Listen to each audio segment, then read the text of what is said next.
Mesdames et messieurs, bonsoir. Vous avez choisi RTI 1. Vous faites bien. Voici les titres de ce 20h. Les nouveaux ambassadeurs de la France, du Canada et du Nigeria ont été reçus hier par le président de la République. Ces diplomates accrédités en Côte d'Ivoire ont présenté leur lettre de créance au président Alassane Ouattara.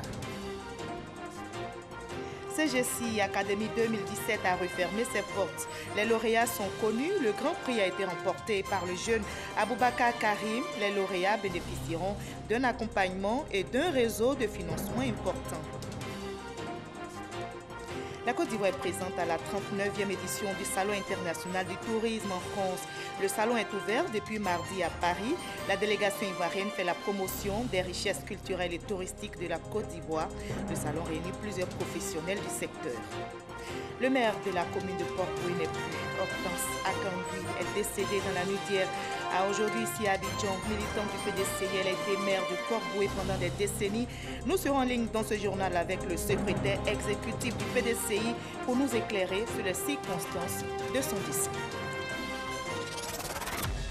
Merci de nous suivre à travers le monde. Il est devenu le rendez-vous incontournable des arts vivants en Afrique. Le Massa, marché des arts du spectacle africain, est le sujet que nous allons évoquer aujourd'hui dans la page culture de ce samedi.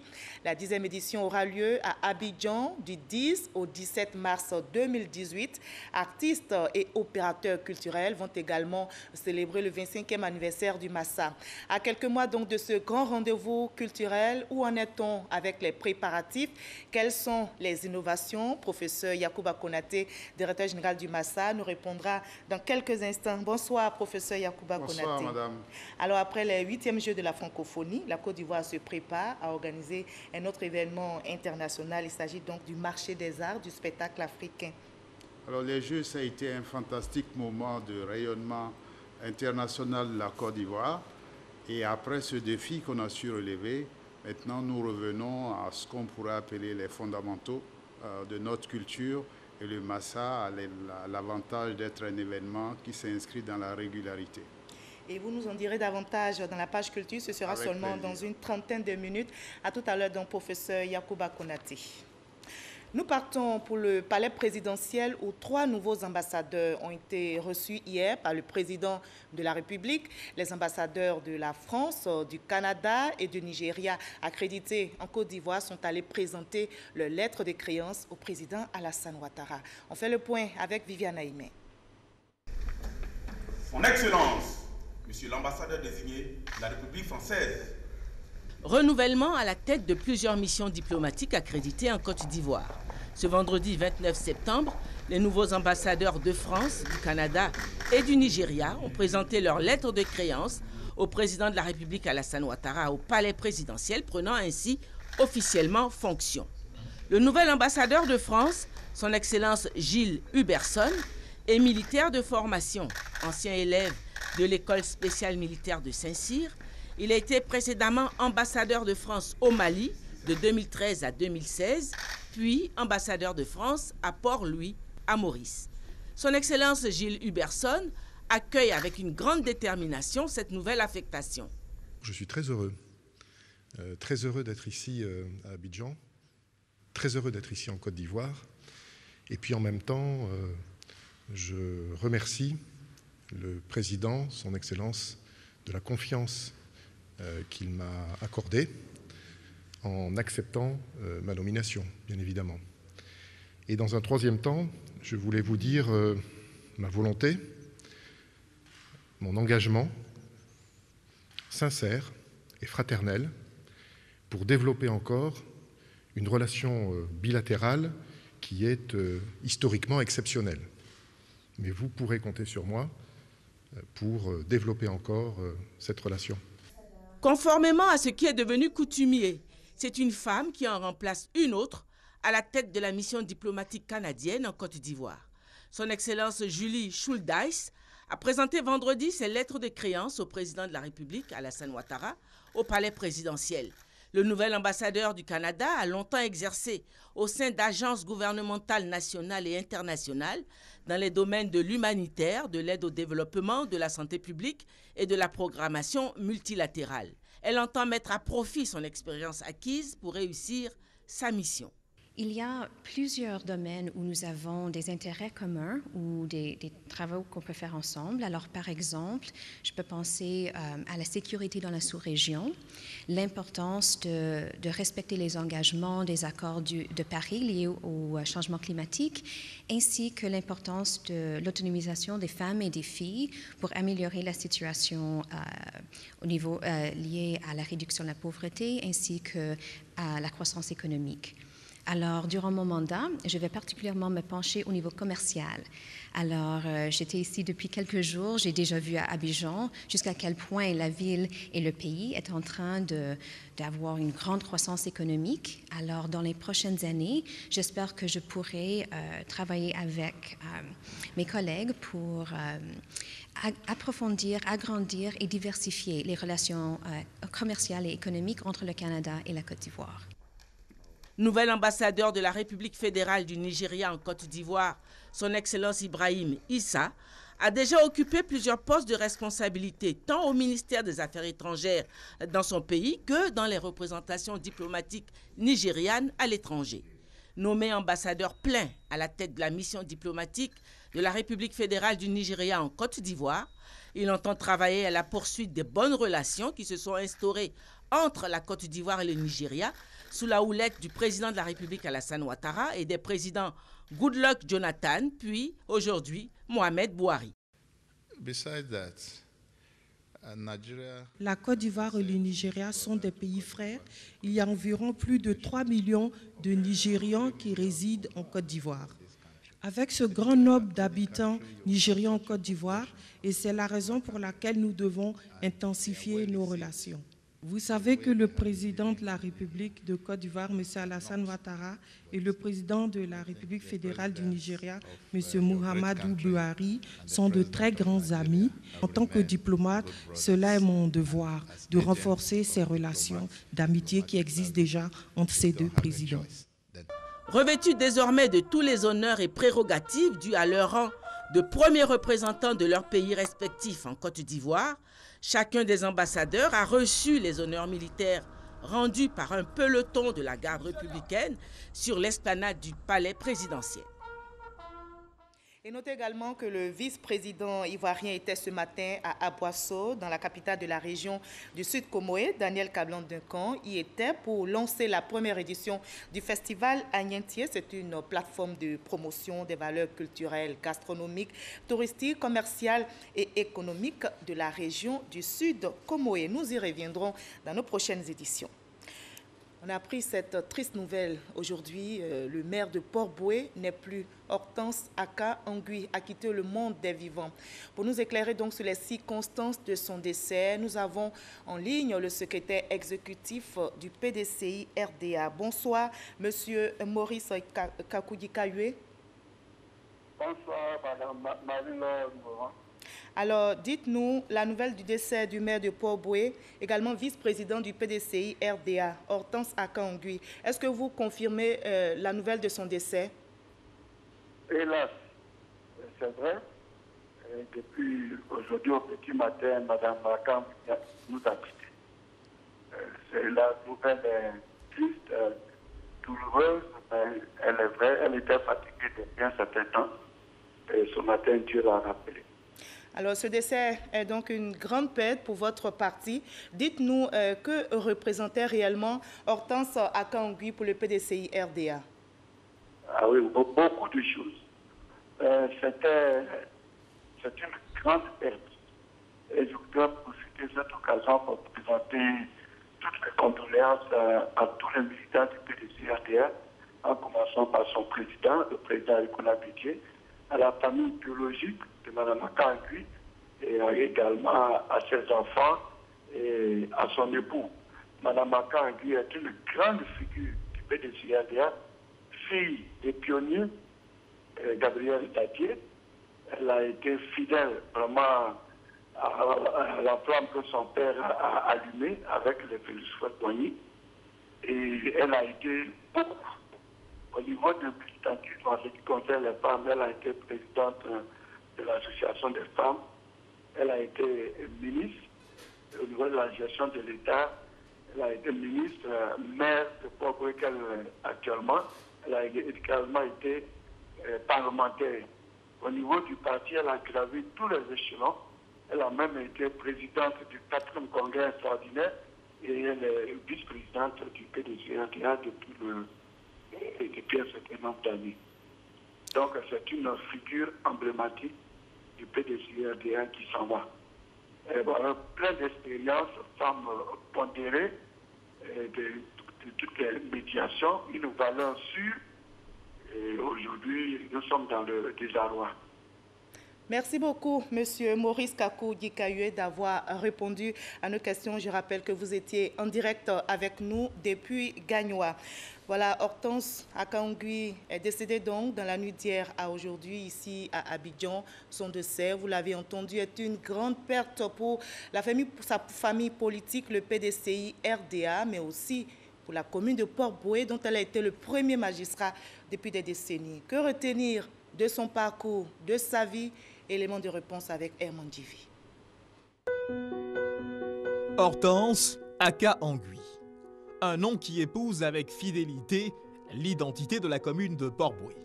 Tant, entre ce nom et la commune, une véritable histoire d'amour est née, a existé, a perduré, jusqu'à s'achever ce samedi matin, 30 septembre 2017. Madame le maire, comme se plaisait à l'appeler les habitants de la commune de Port-Boué, a tiré sa révérence. Mais avant de partir, elle aura vécu une vie bien pleine, faite d'amour et de générosité à l'endroit de ses semblables. Madame le maire de Port-Boué a accompli un parcours politique remarquable au sein de sa famille politique de toujours, le PDCI RDA. Membre du comité central et du bureau politique du PDCI RDA, son engagement au service de son parti et de son pays ne souffre d'aucune contestation, car elle aura d'abord été députée à l'Assemblée nationale de Côte d'Ivoire à partir de 1965, premières heures de l'indépendance, jusqu'en 1990. Puis vice-président de cette institution. À la faveur du processus de décentralisation amorcé en 1981, elle brigue le mandat de maire dans une commune où tout est à faire et à refaire pour certains, la commune de Port-Boué. Pendant 4 mandats successifs, les populations de Port-Boué lui affirment et réaffirment leur confiance. Ministre de la promotion de la femme de 1986 à 1990, elle occupe également le poste de présidente de l'Association des femmes ivoiriennes, AFI. Très active dans sa commune parce qu'animatrice et militante dans plusieurs associations tant sociales que culturelles, Hortense Aka-Angui sera restée fidèle jusqu'à la fin à cette signature qui coiffe son portail numérique, le don de soi, ma profession de foi.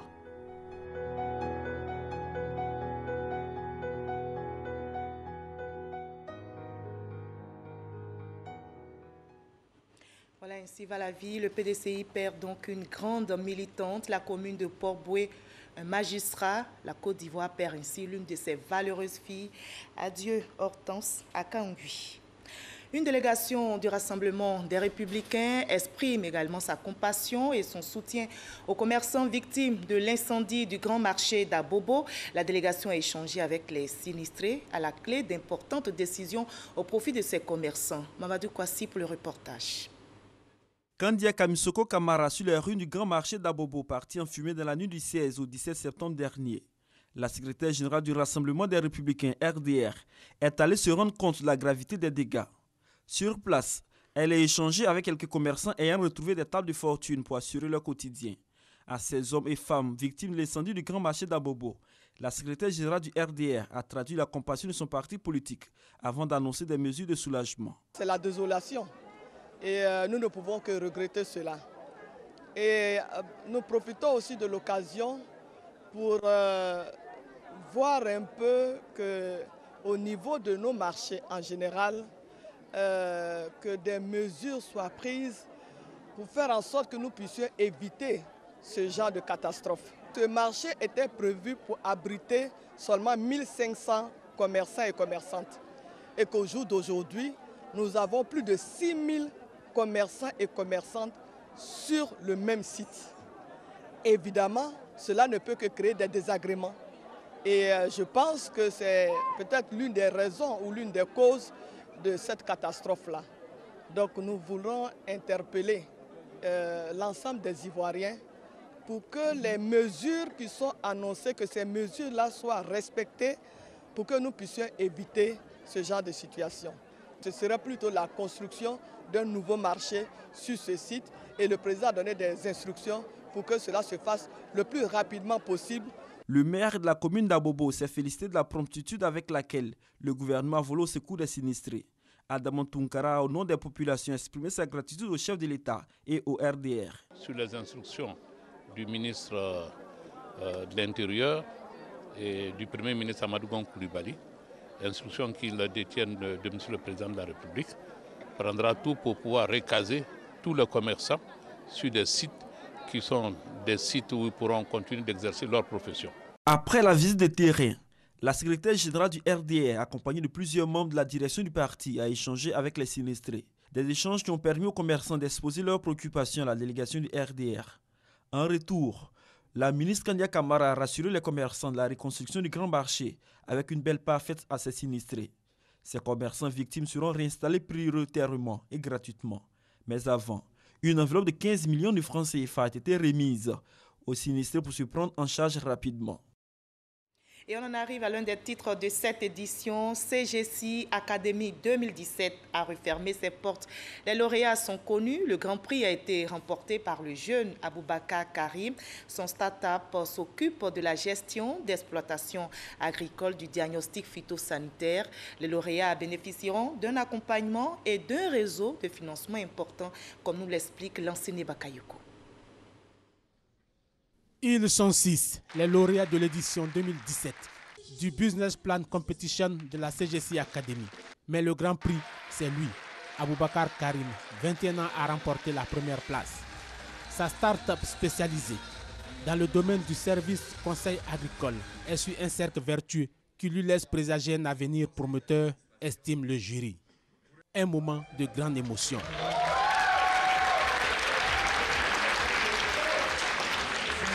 C'est la consécration de 3 ans de travail qui a commencé au Canada, ma chambre d'étudiant.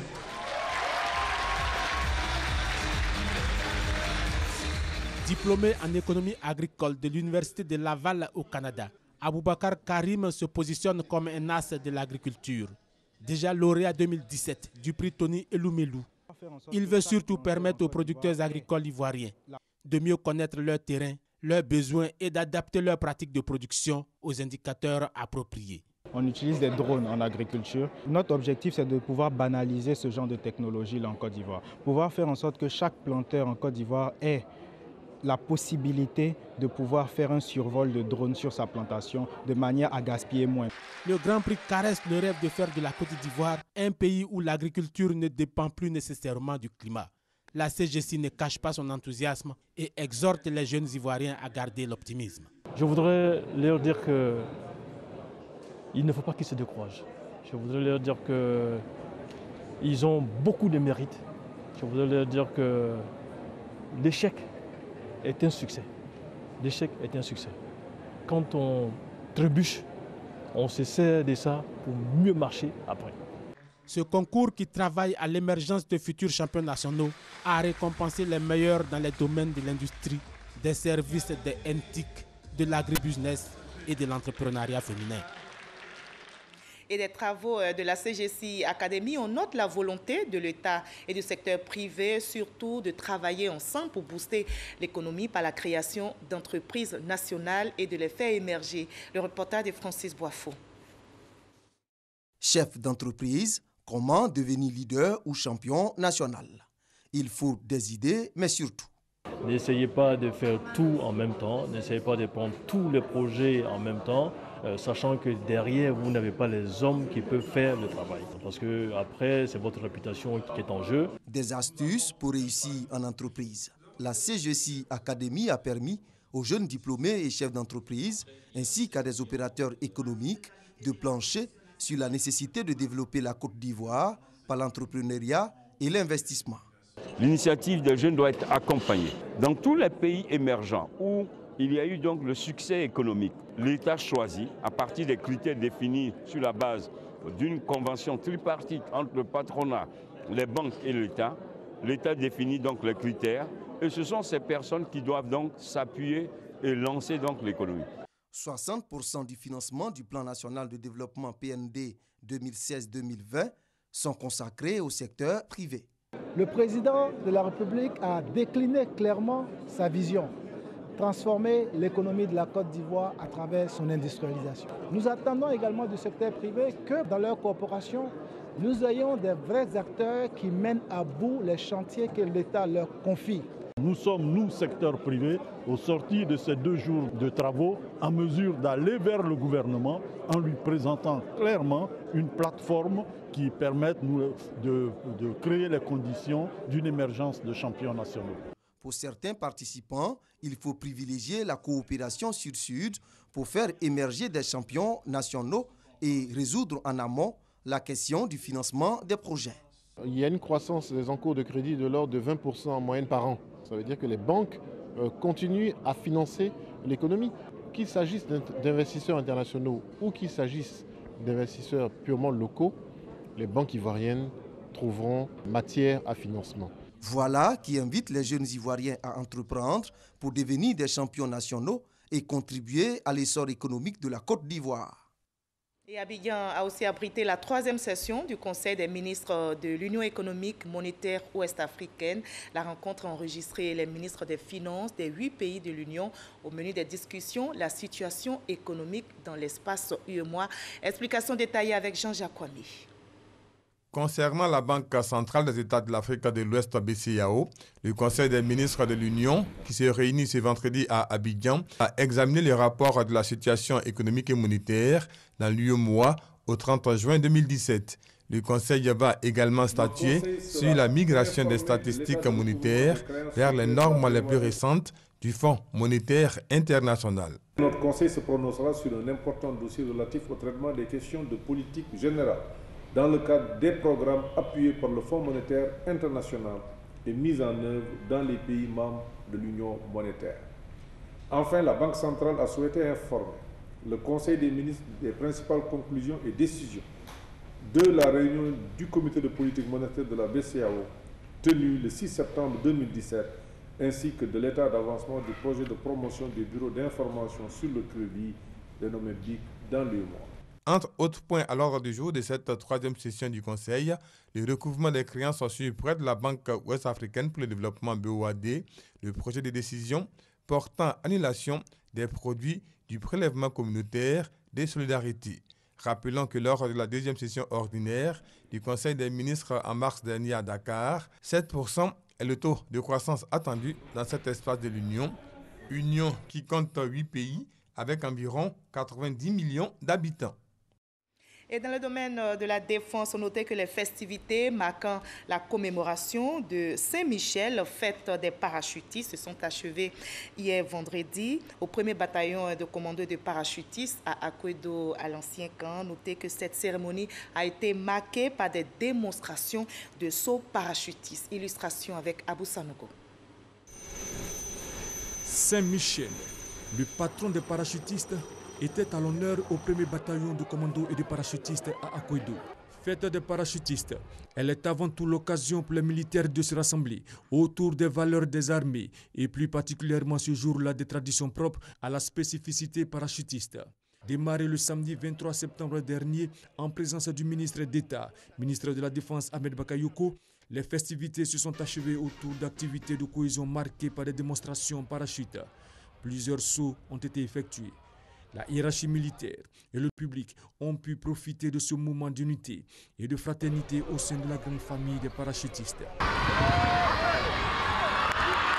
Un autre exercice, la descente en rappel. Ce fut une semaine qui nous a initiés avec les habitudes du passé, où les unités avaient une véritable vie. Et là, nous avons senti l'osmose entre le chef et ses hommes. Et nous pensons que c'est exactement ce qu'il faut faire pour redonner à notre armée le dynamisme recherché.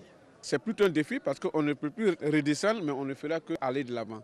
Tant sur le plan discipline, sur le plan formation et sur le plan lien armée-nation.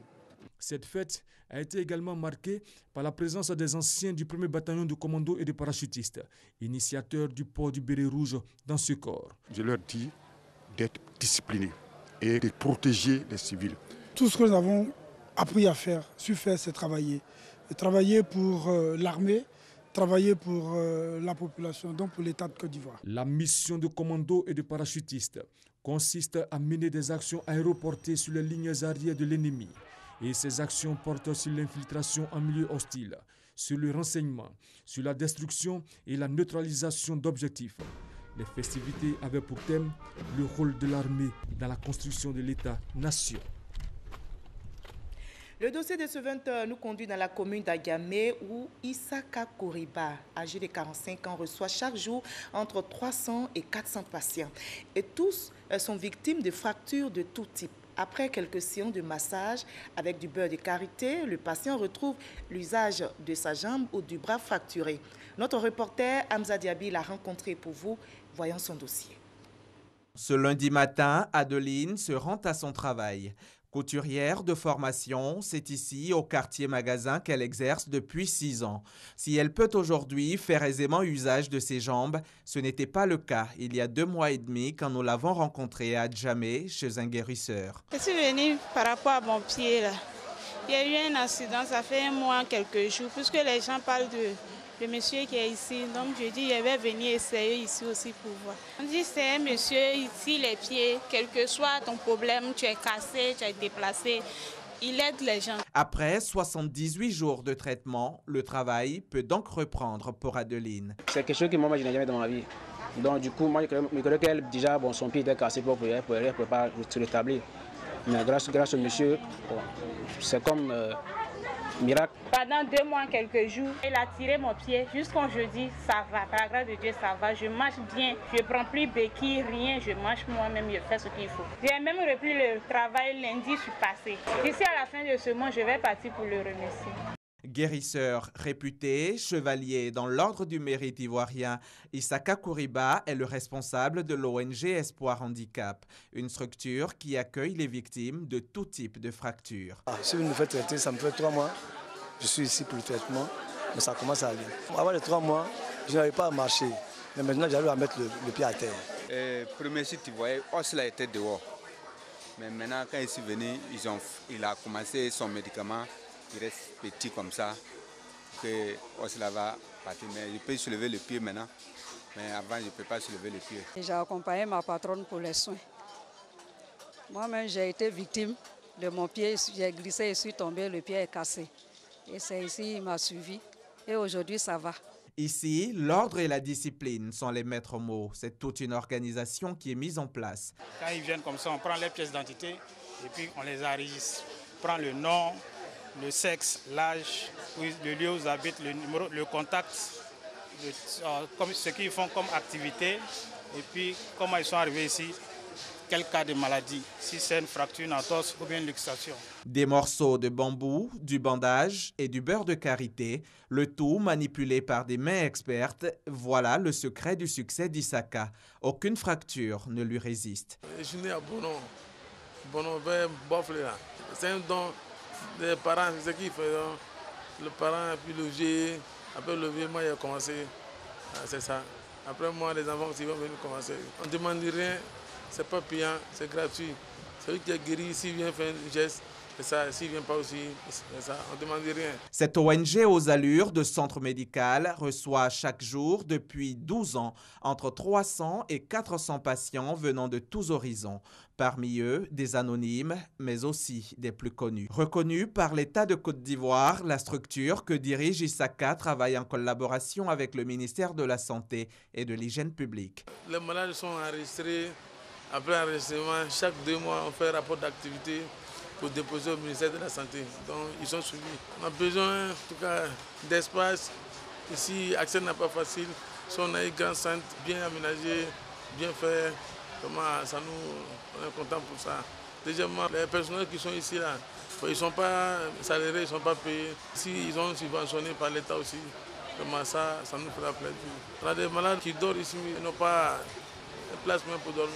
Si on a eu un coin aussi vraiment appuyé, ça aussi, on sera content. Dire merci après une guérison aussi inespérée, c'est exactement ce que vient faire aujourd'hui Adama au siège de l'ONG Espoir Handicap. Nous l'avions rencontré en juillet dernier au centre. Il venait de connaître une double fracture à la jambe après une chute à moto.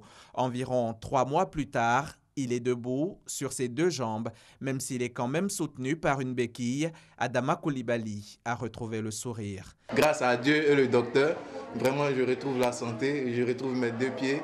Ce qui vraiment était difficile pour moi de l'imaginer dans le départ. Mais les gens m'affirmaient que ça allait aller, ça allait aller. Bon, je voulais voir ça pour vraiment croire. Et aujourd'hui, je vois ça vraiment. C'est la joie me dépasse, la joie me compte. On a travaillé pendant 2 mois et demi. Là, on a donné bon résultat. Son pied est soudé. Ça va, il marche. Tout heureux d'être sur le chemin de la guérison, Adama Coulibaly peut s'en aller, laissant Isaka Kouriba travailler, tentant de redonner la joie de vivre à ces centaines de malades pour qui il représente l'unique espoir. La Côte d'Ivoire est présente à la 39e édition du Salon international du tourisme en France. Le salon est ouvert depuis mardi à Paris et la délégation ivoirienne fait la promotion des richesses culturelles et touristiques de la Côte d'Ivoire. Notre envoyé spécial est Patricia Omouetia. Top Reza est le rendez-vous annuel des professionnels du voyage et du tourisme. Pour sa 39e édition, Top Reza va rassembler pendant 4 jours l'ensemble des acteurs du tourisme. Présente, la Côte d'Ivoire s'est engagée pour proposer une offre multi-cible. Aux côtés de M. Sommet, directeur général qui représente la Côte d'Ivoire, et il me paraît très important, effectivement, d'inciter plus encore de pays d'Afrique à prendre et à être présents sur ce salon qui, encore une fois, est la vitrine exhaustive du marché. Ce salon du tourisme a réuni près de 30 000 visiteurs professionnels. L'édition 2017 est marquée du saut du dynamisme avec des participants comme la Côte d'Ivoire qui a fait le pari d'agrandir son stand et de réserver des surprises pour le plus grand plaisir des visiteurs. Bonjour Mademoiselle Bane Madjalia, est-ce qu'on peut dire que vous êtes un produit d'appel pour la Côte d'Ivoire? Je suis ici à Paris pour représenter mon pays à travers sa beauté, sa culture, sa splendeur et aussi sa sensualité. J'ai été élue la Miss Bondoukou 2017. Il faut le dire, Bondoukou, c'est la ville aux 1000 mosquées. Comme quoi, la Côte d'Ivoire regorge de magnifiques joyaux touristiques. Donc, je suis ici pour vendre mon pays. Je suis ici pour vendre la destination Côte d'Ivoire. Et la culture ivoirienne est aussi promue sur ce plateau. On en arrive donc à l'entretien avec notre invité de la page culture. Je vous souhaite à nouveau la bienvenue sur notre plateau, professeur Yacouba Konaté. Merci madame, merci. Alors après la 9e édition du Massa en 2016, la Côte d'Ivoire remet le couvert et ce sera pour la 10e édition en 2018. Est-ce que pour la 9e édition, vous avez fait le point? Et si oui, dites-nous les leçons que vous avez certainement tirées de cette édition. Alors, merci pour votre invitation et bien entendu, nous avons fait le point et nous avons fait une évaluation interne, c'est-à-dire commission par commission, et nous avons également eu la chance d'être l'objet d'une évaluation par des experts de l'Union européenne qui considèrent que le Massa est l'une des entreprises phares en matière de développement culturel dans l'espace ACP. Alors, je dois dire que cette 10e édition va coïncider avec le 25e anniversaire du Massa, qui, comme vous le savez, est né en 1993. Et donc, ça sera l'occasion pour nous de marquer d'une pierre blanche, comme on dit, cet événement. Alors, les leçons que nous avons tirées, c'est que la manifestation maintenant a gagné en régularité, parce qu'il faut savoir qu'avant 2014, il faut remonter jusqu'en 2007 pour avoir une édition du Massa. Parce qu'il y avait eu l'interruption pendant 7 ans et on a repris en 2014. Absolument. Et donc 2016, ça montrait que la régularité était réelle. Donc, en termes de mobilisation, de participation? Et la participation s'est accrue parce que de 12 000 spectateurs en 2014, nous sommes passés à 20 000 en 2016. La participation s'est accrue aussi parce qu'au niveau de ceux qu'on appelle les professionnels, De 298 en 2014, nous sommes passés à 317 en 2016. Et les spectacles aussi ont été, j'allais dire, mieux accueillis. Et le nombre de contrats signés également a augmenté parce que de 53 en 2014, nous sommes à présent à 147 en 2016. Alors, comment s'est fait le suivi des artistes? Je veux parler du Massa In, dont le Massa Marché. Pour les artistes qui ont été sélectionnés, est-ce que vous avez fait le suivi? Et puis, est-ce que vous pouvez donner des exemples d'artistes qui n'étaient pas bien connus, mais qui aujourd'hui connaissent une certaine popularité après ce Massa? En fait, notre rôle, ce n'est pas de suivre les artistes. Le rôle de ce suivi-là, c'est l'attribution des managers. Chaque groupe a un manager. Et en revanche, nous, notre rôle, c'est de former les managers à mieux faire ce travail de suivi. Et les exemples que nous pouvons citer, c'est le groupe de Soleil que vous connaissez, qui est un groupe qui continue à faire une grosse animation dans les quartiers comme Abobo et Yopougon. Mais à l'édition 2014, Soleil a signé au moins 60 contrats. Ils ont tourné au moins pendant 6 mois. Donc, vous avez ces informations? Absolument. Alors, le prochain Massa, c'est dans quelques mois. Et où en êtes-vous avec les préparatifs? Les préparatifs, nous sommes au stade d'aujourd'hui de la sélection des groupes. J'en profite pour remercier tous les membres du comité artistique international qui sont venus des sous-régions de l'Afrique entière, mais aussi du Canada, de Belgique, du Mexique, et qui ont fait un très bon travail. Ce travail, il est important parce que le Massa peut avoir des insuffisances au niveau de l'organisation, au niveau de notre réactivité par rapport à nos capacités à anticiper, mais on n'a jamais été critiqué par rapport à la qualité de notre sélection. Et j'espère que cette année, le comité sera également reconnu pour son professionnalisme. Et ce comité artistique international est présentement à Abidjan? Oui, on vient de terminer les travaux aujourd'hui. Nous avons reçu 677 dossiers venus de 61 pays et nous avons retenu au total 65 groupes, à la différence de 2016 où on en avait retenu 69. Donc, je rappelle qu'il y a 7 disciplines en liste, dont la musique, le conte, l'humour. Nous allons regarder ce reportage commenté par Issa Tchonayeo et revenu sur le plateau pour en discuter. Le comité artistique international du Massa, marché des arts du spectacle africain, est à Abidjan. Durant 3 jours, ses membres ont travaillé pour dévoiler la liste des groupes participants de l'édition 2018.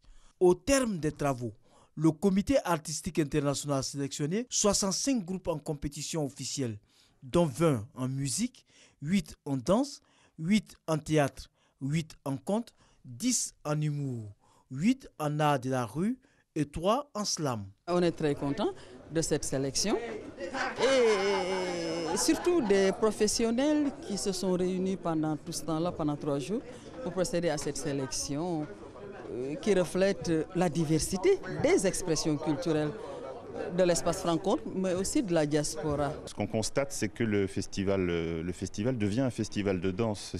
On a 166 dossiers, donc c'est le deuxième quota derrière la musique, et avec surtout des écritures qui deviennent des écritures singulières, qui travaillent vraiment à partir des spécificités des cultures de l'Afrique. Et c'est ça qui est impressionnant, je trouve, dans la sélection de cette année. Le Massa est une manifestation populaire. Un partenariat de la direction générale avec des promoteurs culturels envisage de mieux le faire vendre partout. Nous sommes attendus pour essayer de contribuer à un rayonnement plus grand au plan national, donc à intégrer les productions nationales au Massa et à concourir ensemble afin que l'édition à venir soit un véritable succès et que les salles puissent être des salles véritablement pleines. L'organisation du Massa nécessite beaucoup de moyens. Le ministère de la Culture et de la Francophonie entend pour cela jouer sa partition pour la réussite de ce marché. La 10e édition, qui coïncide avec les 25 ans du Massa, est prévue du 10 au 17 mars 2018 à Abidjan.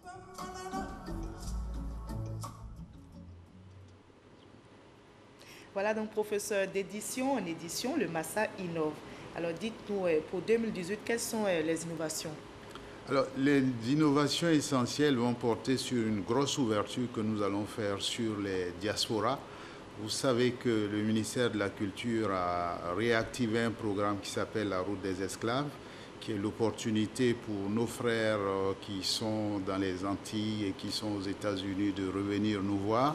Et cette année, nous avons eu la chance de voir le retour d'un groupe qu'on avait invité en 2016, qui est venu nous proposer de faire une édition d'un carnaval qui a lieu à Trinidad et Tobago d'une part et à Brooklyn, à New York, d'autre part, pour essayer de créer à Abidjan l'embryon de quelque chose qui pourrait être un festival que nous espérons pourra être réapproprié par à la fois le district d'Abidjan, mais on les a également mis en contact avec nos amis de Beaunois qui, comme vous le savez, ont un carnaval qui marche. Et ça, c'est l'innovation majeure? Ça, c'est l'une des innovations. L'autre innovation, c'est qu'on aura une grosse présence du Canada.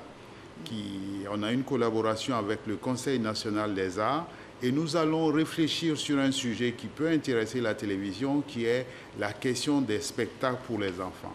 Quand nous faisons des spectacles pour les enfants, qu'est-ce que nous voulons dire? C'est quoi un spectacle pour les enfants? Est-ce qu'il faut considérer les enfants comme des sous-hommes? Quel type de spectacle, etc., etc. 2018, c'est dans 6 mois, on peut rappeler les lieux retenus qui vont donc abriter ces différentes disciplines rapidement. Le lieu, le cœur de notre manifestation reste le Palais de la Culture et le district, à la faveur des Jeux dont nous avons parlé tout à l'heure, a rénové le canal au bois qui va être le deuxième site. Et nous allons également faire des percées dans l'intérieur du pays. Je peux vous dire que nous avons des demandes de Bandoukou, de Korogo, de Yamsokro, de Boaké, mais tout dépendra du budget. Mais bien entendu, nous irons également à Koumassi, la place Inchea, vis-à-vis de qui nous considérons que nous avons une dette depuis 2016. Et on aura l'occasion de parler largement du Massa. Merci beaucoup, professeur Yacouba Konaté, d'avoir été notre invité de la page culture ce soir. Ne partez pas, on va terminer par le sport. La 38e édition de la finale de la Coupe Félix Houphouët-Boigny a eu lieu aujourd'hui et la SEC Mimosa et l'Africa Sport se sont affrontés au stade Félix Houphouët-Boigny. Le derby de feu a tourné donc à l'avantage de la SEC Mimosa qui s'est imposé 1-0. Fin de ce 20h. Merci à vous tous de votre aimable attention. Je vous retrouve avec le même plaisir lundi.